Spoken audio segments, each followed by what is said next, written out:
Hello children, welcome back to my channel.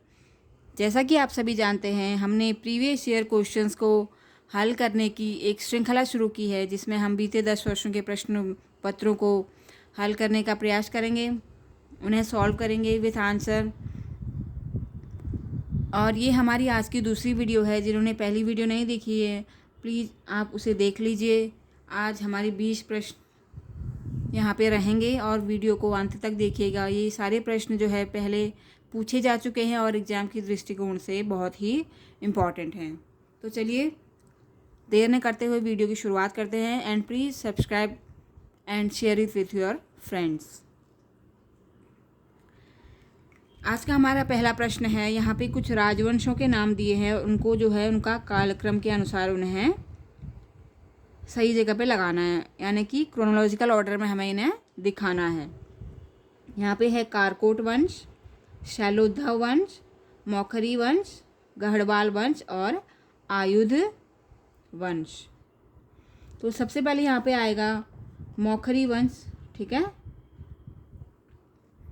फिर उसके बाद आएगा शैलोद्धव वंश, यहाँ पे आएगा 2 नंबर पे। आई होप आपको दिख रहा हो। 3rd नंबर पे आएगा आयुध वंश। फिर है कारकोट वंश और अंत में आएगा कन्नौज का गढ़वाल वंश, जिसकी स्थापना हुई थी 1090 ईस्वी में चंद्रदेव के द्वारा, ठीक है। तो ये हमारा पहला प्रश्न यहाँ पे हो चुका है कंप्लीट। अगला प्रश्न है, ये भी क्रोनोलॉजिकल ऑर्डर में ही इसे लगाना है और ये जो है 1946 के सारे पॉइंट्स हैं, उसी टाइम पे ये सब हुए थे।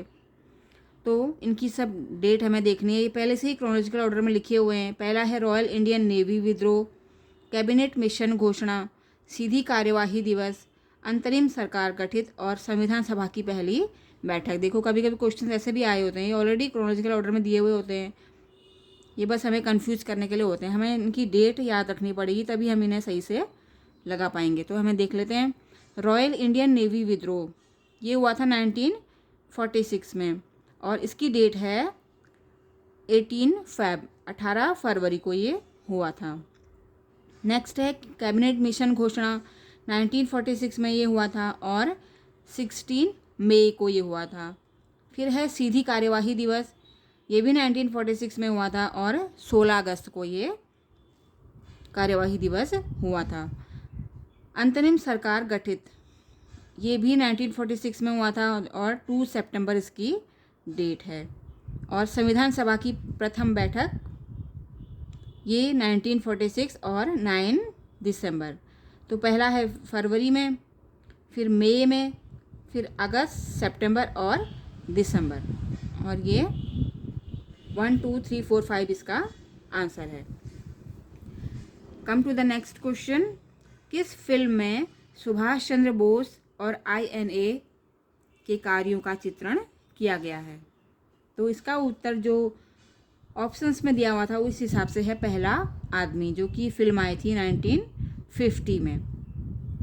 इसमें जो है दिखाया गया है कि INA में जो जितने भी लोग थे वो सुभाष चंद्र बोस के विचारों से, उनकी बातों से कैसे इन्फ्लुएंस होते हैं, कैसे प्रभावित होते हैं, इसके बारे में इस फिल्म में दर्शाया गया है। इसके अलावा सुभाष चंद्र बोस पे और भी फिल्में बनी हुई हैं, जैसे कि Netaji Subhash Chandra Bose the forgotten hero, इसके अलावा द फॉरगॉटन आर्मी और गुमनामी। इस तरह से कि मतलब उनकी मृत्यु के बाद उनके रहस्य को जानने के लिए गुमनामी, इस तरह की फिल्म आई थी।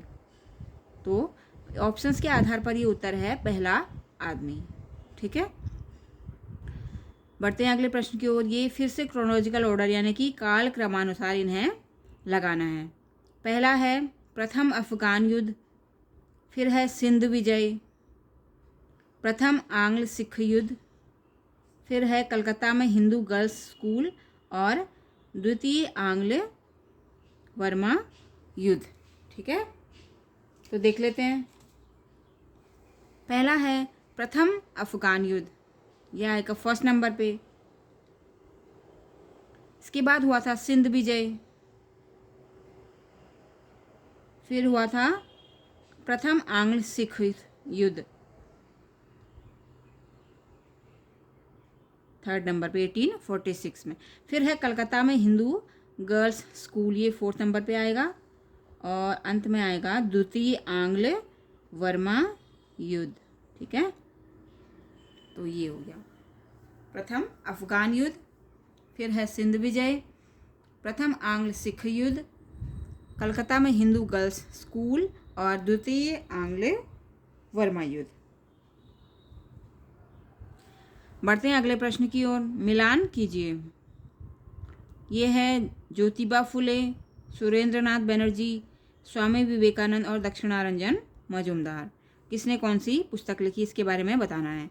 तो पहले आते हैं ज्योतिबा फुले। इन्होंने लिखी थी लाइफ ऑफ शिवाजी।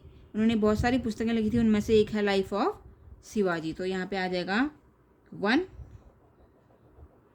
अगला है सुरेंद्रनाथ बनर्जी, इसका है 2, अ नेशन इन मेकिंग। फिर है स्वामी विवेकानंद, ये भक्ति योग, ये ऑलरेडी लगा हुआ है। ठीक है, फिर है दक्षिणारंजन मजूमदार, इसका आंसर है ठाकुर मार झूली। तो ये आंसर होगा 2, 1, 3 और 4। अगला प्रश्न है, किसने द न्यू इंस्ट्रूमेंट की रचना की और कहा कि ज्ञान ही शक्ति है। द न्यू इंस्ट्रूमेंट किसने लिखा था? फ्रांसिस बेकन, इसका आंसर है। हमारा 7वां प्रश्न है, 1923 ईस्वी में हिंदू महासभा के विशेष सत्र की अध्यक्षता किसने की थी? तो इसका उत्तर है डॉक्टर राजेंद्र प्रसाद।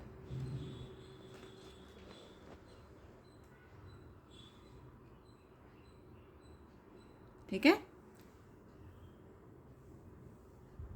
अगला प्रश्न देखते हैं। ये फिर से मैच द फॉलोइंग है। यहाँ पे कुछ राइटर्स के नाम दिए गए हैं और ये यहाँ पे इनकी पुस्तकों के नाम। अमीर खुसरो, जियाउद्दीन बर्नी,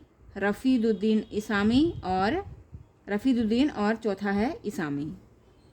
तो पहले देखते हैं अमीर खुसरो, इसकी पुस्तक का नाम है तुगलक नामा, तो यहाँ पे आ जाएगा 1। फिर है जियाउद्दीन बर्नी, इसकी पुस्तक का नाम है सनाए मुहम्मदी, ये आ जाएगा 2। रफ़ीदुद्दीन, इसका है तज़किरात उल मुल्क और चौथा है रफ़ीउद्दीन और चौथा है इसामी, इसकी पुस्तक का नाम है फुतुह उस सलातीन। तो यहाँ पे आ जाएगा 4 और ये है 3। ठीक है, 2, 1, 4, 3। अमीर खुसरो की तुगलकनामा, जियाउद्दीन बर्नी, सनाए मुहम्मदी, रफ़ीदुद्दीन, तज़किरात उल मुल्क और इसामी की पुस्तक का नाम है फुतुह उस सलातीन। बढ़ते हैं अगले प्रश्न की ओर। निज़ामुद्दीन अहमद, ये फिर से वही आ गया है, यहीं पे ये राइटर्स के नाम है और यहाँ पे उनकी पुस्तकों के नाम हमें लिखना है। निज़ामुद्दीन अहमद, बदायूनी, अब्बास शेरवानी और जौहर आफ्ताबची। ठीक है,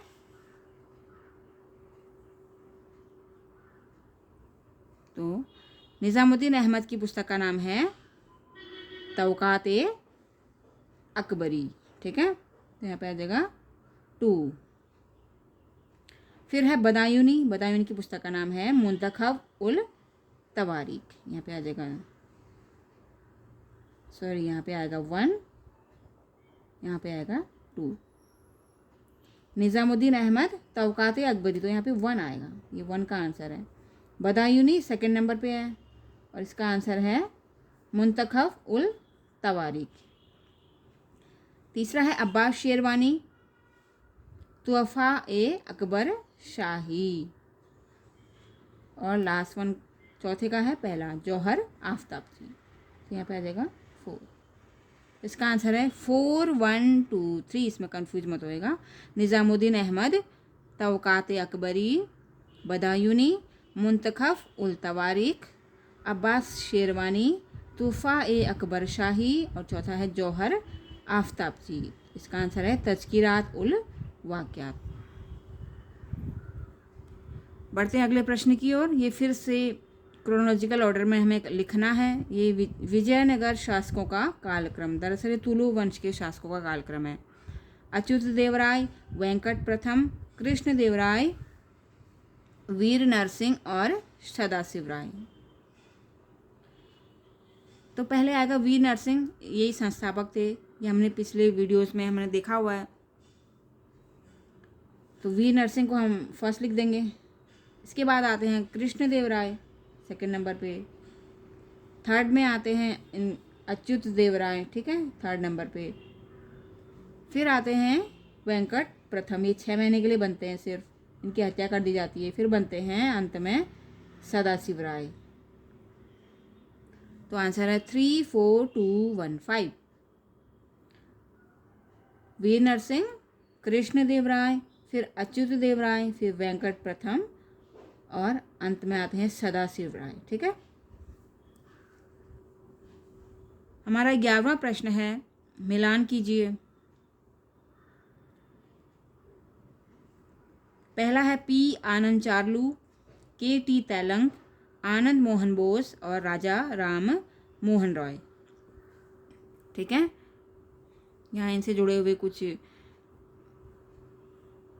संस्थाओं के नाम दिए गए हैं।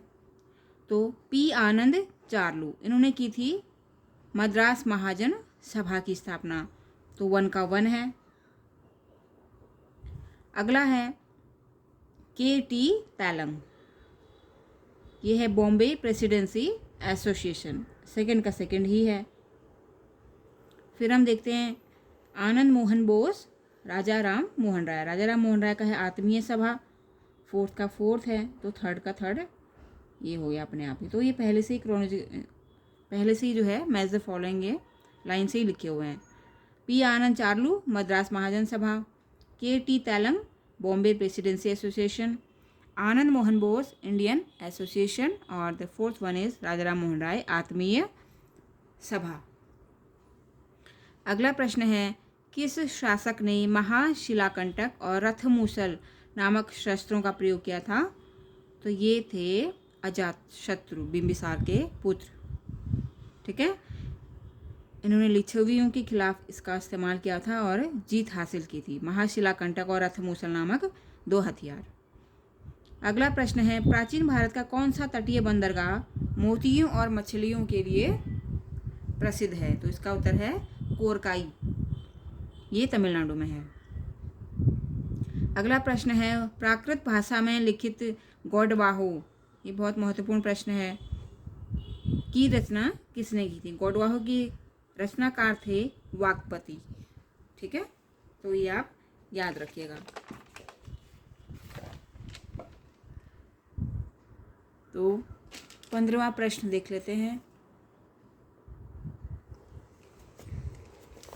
ये फिर से इम्पोर्टेंट क्वेश्चन आ गया है। साइमन आयोग में कितने सदस्य थे?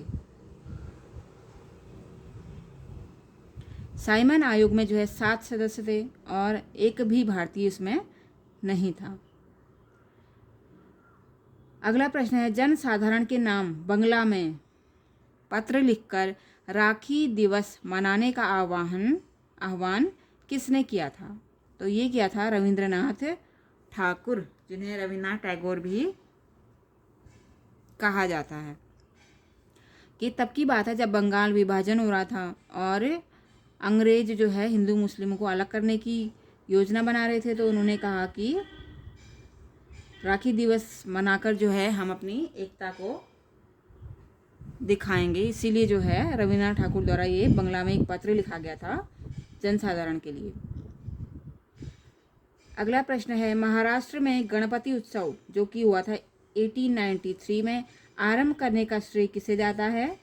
बाल गंगाधर तिलक को। अगला प्रश्न है, all India trade union Congress की स्थापना कब हुई? तो ये हुई थी 1920 में, 1920 ईस्वी में। अगला प्रश्न है, इकोनॉमिक हिस्ट्री ऑफ इंडिया पुस्तक के लेखक कौन थे? तो इसका उत्तर है रमेश चंद्र दत्त। कई बार मिलान कीजिए में आ जाते हैं ये बुक्स के नाम और उनके राइटर्स के नाम, तो ये यहाँ पे मैंने मेंशन किए हुए। आज का हमारा लास्ट क्वेश्चन है, किसने कहा था धन का बहिर्गमन समस्त बुराइयों की जड़ है? तो ये कहा था दादा भाई नौरोजी ने। जब भारतीयों का सारा पैसा ब्रिटिशर्स इंग्लैंड की ओर जा रहा था, तभी उन्होंने ये कहा था कि धन का बहिर्गमन समस्त बुराइयों की जड़ है। तो इसका उत्तर है दादा भाई नौरोजी। तो इसी के साथ ये 20 प्रश्नों की श्रृंखला यहाँ पे समाप्त होती है। अगले वीडियो में हम फिर से अगले अलग क्वेश्चंस को रिपीट करेंगे, नए क्वेश्चंस को देखेंगे और आप सभी तैयारी करते रहिए। Thank you.